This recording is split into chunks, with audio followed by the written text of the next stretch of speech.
You need to buy a car, and you know how crazy things are right now. Prices are way up, inventory is way down, so you might not find the vehicle you want or be able to afford it if you do. And the experts predict it will be like this until the middle of next year or later. So, what do? Well, we've got some suggestions. I'm Herb Weisbaum, the Consumer Man, a contributing editor at checkbook.org. Welcome to Consumerpedia at checkbook.org. We're the nonprofit that helps consumers select services, avoid trouble, and save money. Because we don't accept any advertising or take money from any business we recommend, you can rely on checkbook.org to be completely independent and objective. Now, here's the host of Consumerpedia, America's consumer expert, the Consumer Man, Herb Weisbaum. The pandemic created global supply chain problems that have been devastating the world's automakers, and that's not an exaggeration. Factory shutdowns and production slowdowns have turned a buyer's market into a seller's market, except car dealers don't have much to sell, so many people are placing orders on models that haven't been made yet and paying top dollar. That low inventory is really driving up prices. The average price of a new vehicle right now is around $40,000. That's an all-time high. So, in this episode of Consumerpedia, we'll explain how to shop for a car in this upside-down market, what to do on that all-important test drive, how to get the best price, how to handle the financing of that vehicle, and the pros and cons of buying versus leasing. You know, buying a car is one of the most expensive purchases most of us will ever make, so you've got to have a plan and do your homework. Auto expert Jack Gillis is here to help with that. Jack is the executive director of the Consumer Federation of America and author of the Car Book. He's also a good friend who's been helping car buyers make smart decisions for decades now. Jack, it's great to have you with us. Thanks for taking time out of your busy schedule to talk to us. It's my pleasure, Herb. The pandemic really did completely disrupt the car market. We went from a buyer's market to a seller's market overnight, and the sellers don't even have the product to sell at this point in time. Well, that's right. And, you know, it's unusual for me to say this, Herb, but my advice right now is don't buy a new car. Today's new cars are coming with $5,000 to $20,000 markups. So my suggestion is you invest in your current car. Bring it up to speed mechanically, and then treat yourself to a professional detailing, because that'll cost you less than the markup on the new car that you're considering. But experts are saying the microchip problem and the production problems may not be solved until well into 2022. If you need a car now, we got to give folks some advice on what to do in that situation. Some people just need a new car. Well, if you absolutely have to buy, keep in mind that your choices are going to be very, very limited. And that is whether you're buying a used or a new car. In fact, many used cars are actually selling at what were new car prices. So be prepared to pay a lot for whatever kind of wheels you end up buying. You once told me that if you can't get car A, you might be able to get car B, a sister car from the same manufacturer, or even a similar kind of car from another manufacturer. Could you explain how that could be an option for folks? Sure. Keep in mind that you're going to have to compromise if you're buying a new car. Look around for what we call corporate twins and look for the least expensive version of the model that you are looking for. In fact, if you get to a car lot, you'll find that what's available are some of the least desirable models, some of the least desirable colors, and some of the least desirable styles. However, that's the only way you're probably going to get a halfway decent deal on a new car in today's marketplace. Could you give us a few examples of corporate twins? Sure. For example, if you're looking for a Lexus GS, you might want to consider a Toyota 4Runner. Less expensive, the same virtual model.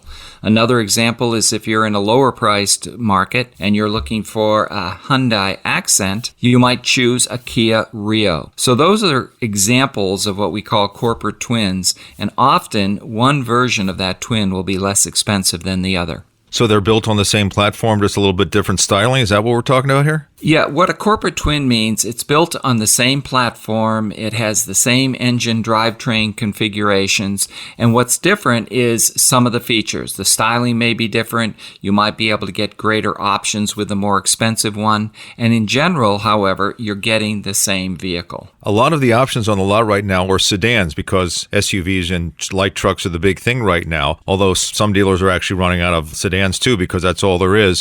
What about going that option? There's nothing wrong with a sedan if you just need some transportation and it can handle your needs. Well, again, if you're in the car market today, you're going to have to make compromises.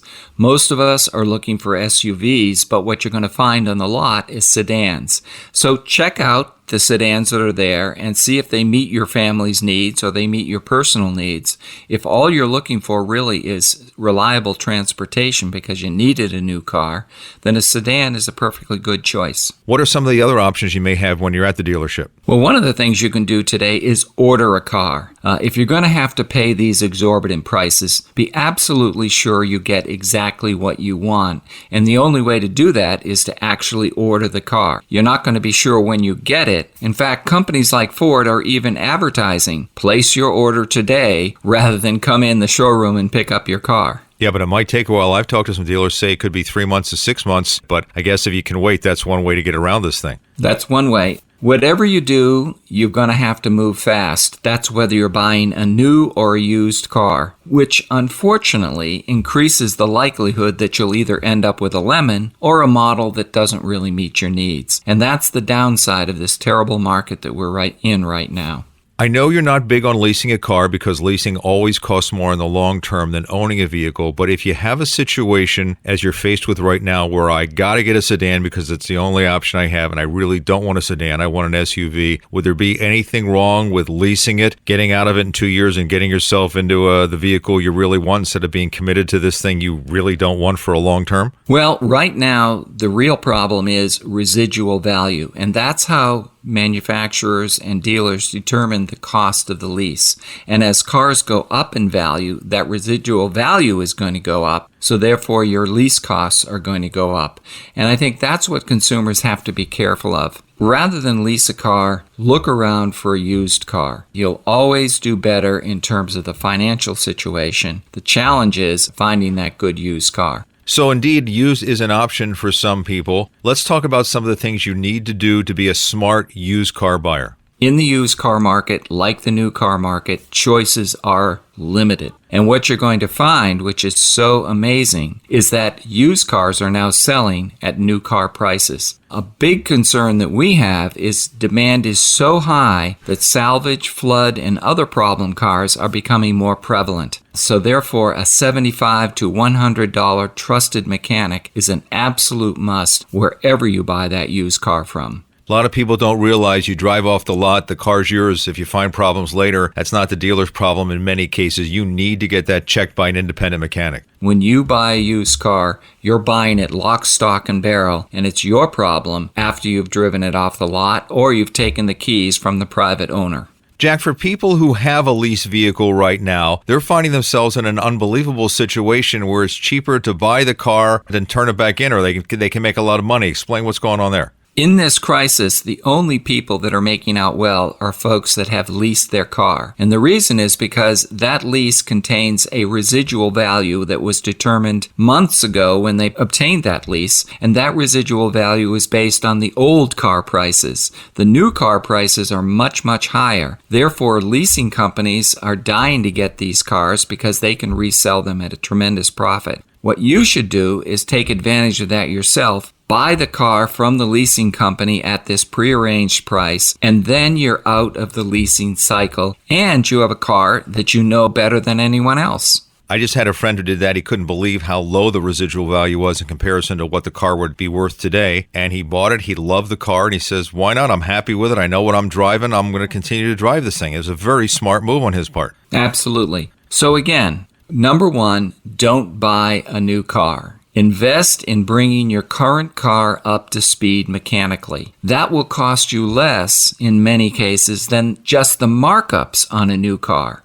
And then treat yourself to a professional detailing. You'll feel really good about the deal, and you'll have a car that you can run for another 2 or 3 years until this crisis gets over. But if you're on the lot and you're going to buy a new car, be sure to clean up your trade-in. See what the big chains and the dealer will give you for that car, and then consider selling it yourself. That will give you the benefit of today's high retail prices and may help you compensate for the big markup in the new car down payments. You know, when I bought my new car and I had a trade-in, the folks at Car Bargains, the buying service from checkbook.org, said to me, before you take your car to trade it in, take it to CarMax or some dealer like that. CarMax gives you a 7-day in writing, here's what we'll pay you for the vehicle. I got to the dealership. It was all pre-negotiated because of Car Bargains. The only thing was turning them down on the service contract and figuring out how much money I'd get for the trade-in. And they offered me $500 less, $400 or $500 less than what CarMax was going to pay me. And I just looked at them and I said, I'd be a fool to leave this money on the table. And they said, yeah, you're right. Can we go back and check with our used car manager and see if they'll match the price? If we match the price, will you take it? And I said, sure. They matched the price. I got rid of the car, brought the sales price down, paid less in sales tax. I never would have thought about that except for the good folks at Car Bargain suggested that. So you have a really good point about getting top dollar for your trade-in right now. It really helps you in many ways. The key is cleaning up your trade-in. Invest, in not a major detailing, but make sure the car is in as good a condition as it possibly can be, because that's going to be extra dollars in your pocket when you turn it in, either at the dealership or at one of the big chains, or try to sell it yourself privately. Want ratings for local car dealerships, auto mechanics, body shops, and tire stores? Checkbook has customer ratings for 7 metro areas: Boston, Chicago, Minneapolis-St. Paul, Philadelphia, San Francisco, Seattle, and Washington, D.C. To find out more, visit checkbook.org. Our advice is always free. Ratings of local services are available with a subscription. If you live in one of these 7 areas and haven't joined Checkbook yet, we'd like you to check us out. Get your free 30-day subscription by going to checkbook.org/consumerpedia.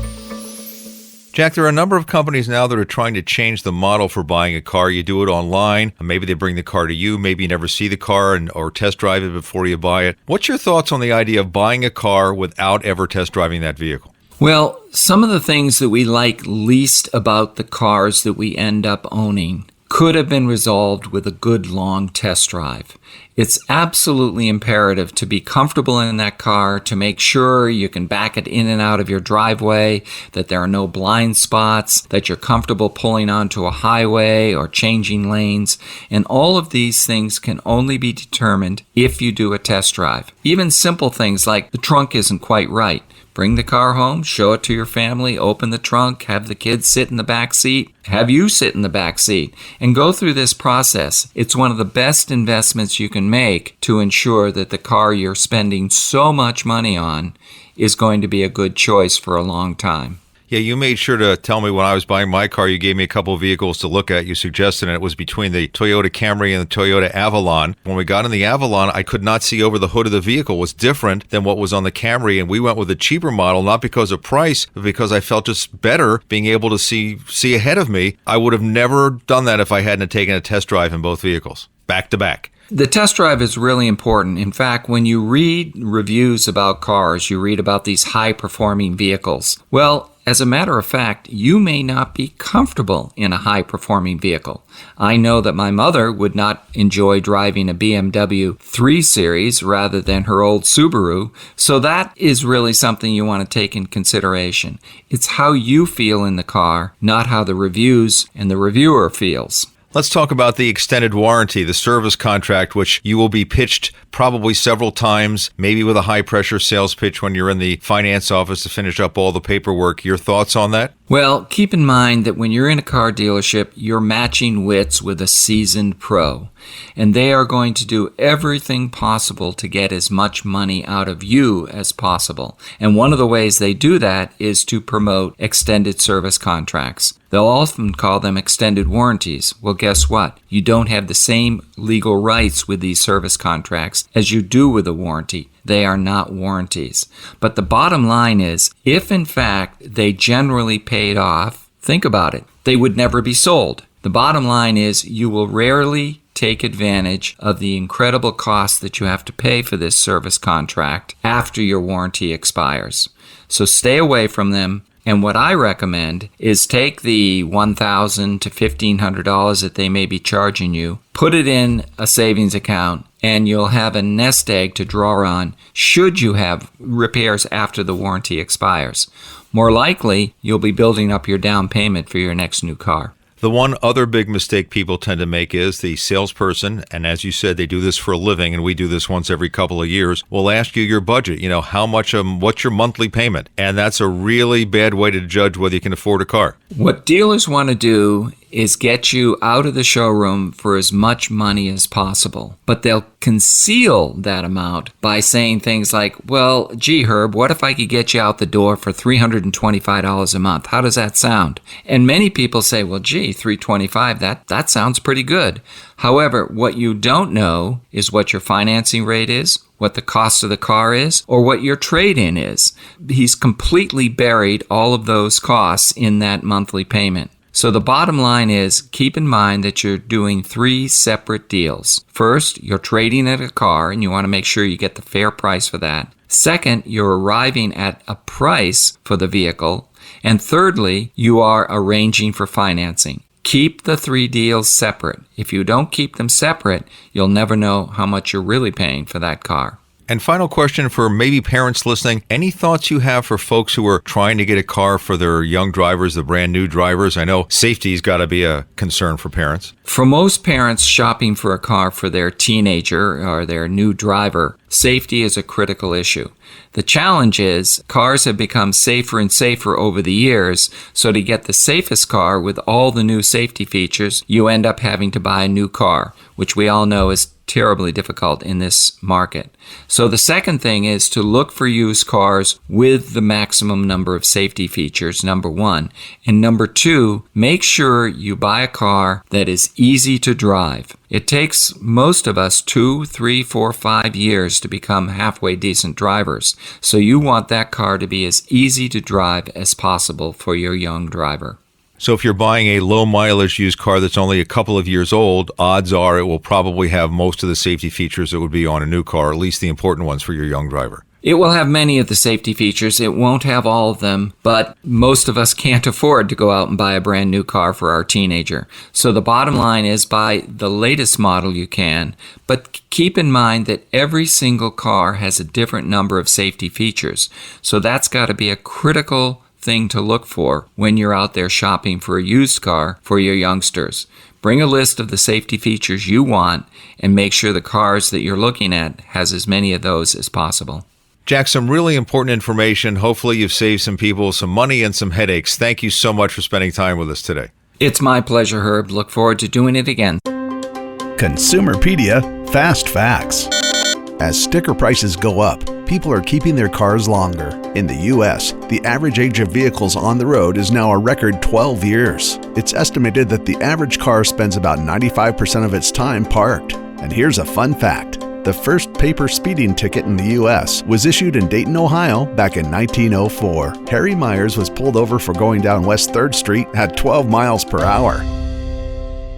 Most of us love having a new car, but dread the process of buying it. I hate haggling, spending hours trying to save a couple of $100s. And I'm smart enough to realize that even when I think I got a good deal, the dealership still won the negotiation game because they do this for a living and know how to manipulate the numbers in the finance office. Checkbook's executive editor, Kevin Brassler, is here with a better way to buy a car, where you are in the driver's seat. So Checkbook has urged car buyers for 40 years to seek out competitive bids from nearby dealers. And the way you do it is you contact dealers in your area, you tell them the make, model, and style of car you want, and you explain that, look, I'm going to get bids from various dealers in the area. You only get one chance to give me the price that you're willing to offer the car at, and I'm going to buy from the dealer that offers me the lowest overall price. By doing that, you're forcing these dealers to compete with one another, and you don't have to go in and sit down and get worked over for hours and hours to haggle for the car. The dealers know in order to earn your business, they're going to have to compete, and you'll find really low pricing when you do it that way. This is the way that large companies that are buying fleets of cars do it. They force the dealers to compete.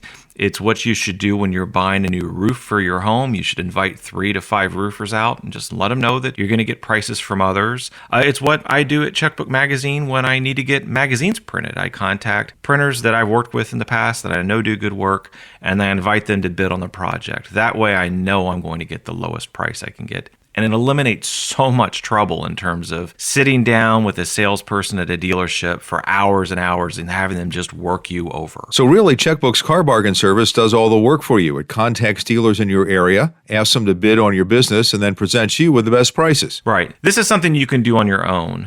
We usually advise you call or email dealerships and get contact information for a fleet manager or a sales manager. They usually have, their incentives are to move inventory, not just one specific vehicle at max profit. But once you find that person, invite them to bid on the car, have them include any dealer fees, advertising fees, anything like that in the pricing they give you.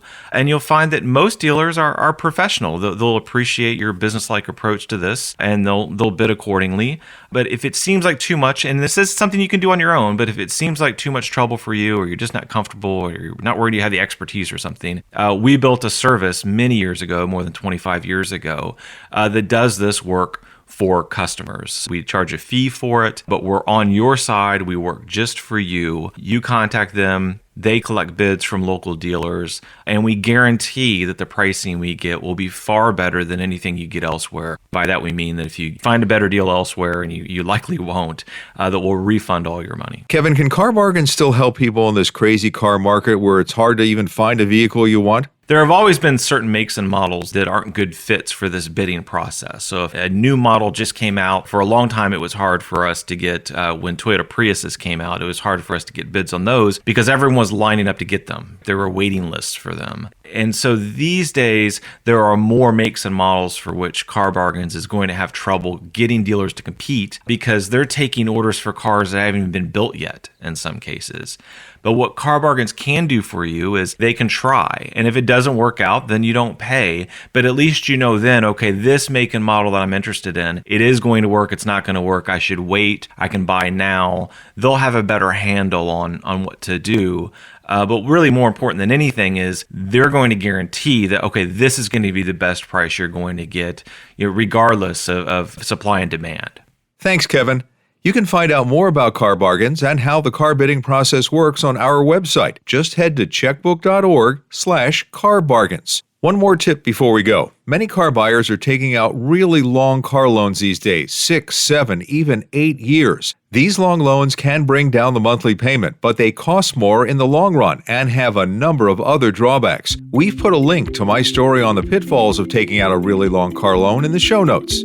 Well, that's it for this edition of Consumerpedia. Remember, we release new episodes every other Thursday. You can subscribe to us on Apple or Google Podcasts, Spotify, Stitcher, or wherever you listen to your podcast. We hope you'll rate and review our show to help spread the word. Another way you can support the work we do to empower consumers is to follow us, Consumerpedia on Facebook and Instagram, and My Consumerpedia on Twitter. I'm Herb Weisbaum, the Consumer Man. Thank you for listening. Consumerpedia is a public service of checkbook.org. We're a unique nonprofit that empowers you, the consumer, to save money and make smarter choices. From auto repair shops to doctors, plumbers to vets, you can count on checkbook.org to help you find the best services and avoid the worst. Local ratings are unbiased and accurate. If you live in or around these 7 cities and haven't joined Checkbook yet, check us out. Boston, Chicago, Philadelphia, Seattle, San Francisco, Minneapolis, St. Paul, and Washington, D.C. To get your free 30-day subscription, go to checkbook.org/Consumerpedia. Consumerpedia, empowering consumers to save money and make smarter choices.